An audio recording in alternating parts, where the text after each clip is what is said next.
Welcome to this course on elementary matrix methods. The field of linear algebra is used to model many real-world processes. For instance, we can model text documents to project them into 3-space or into multidimensional space in order to see which documents are related to which other documents. We can model the evolution of the flu virus and other processes in bioinformatics. For instance, here we look at the embedding of the flu virus genetic sequence data into 2-space and see a nice progression. We can model anything that can be represented as tabular data. For instance, this nutrition matrix that shows the nutrition values of various foods. And we can model activities in vision and navigation using linear algebra. For instance, we can model a picture as a matrix of numbers.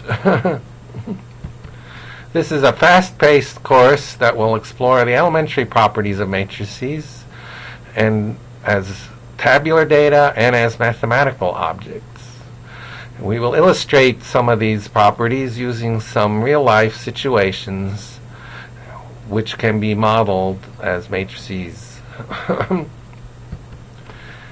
will begin by talking of matrices as a linear map and look at how to translate, say, a menu into nutrition items as an example. We will look at reversing this process and getting a system of linear equations and spaces. We will look at linear least squares, and orthogonality, which comes when you have too many variables and you cannot fit an exact solution. And we will end with the singular value decomposition, which is a fundamental tool used in many applications in statistics and machine learning. The fundamental building block in linear algebra are matrices. You can think of a matrix as a table. So a table with n rows and p columns forms an n by p matrix.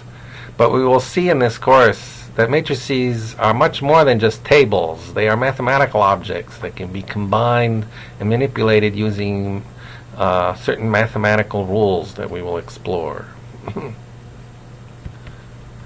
As an example, as a mathematical object, we will see that matrices represent linear mappings.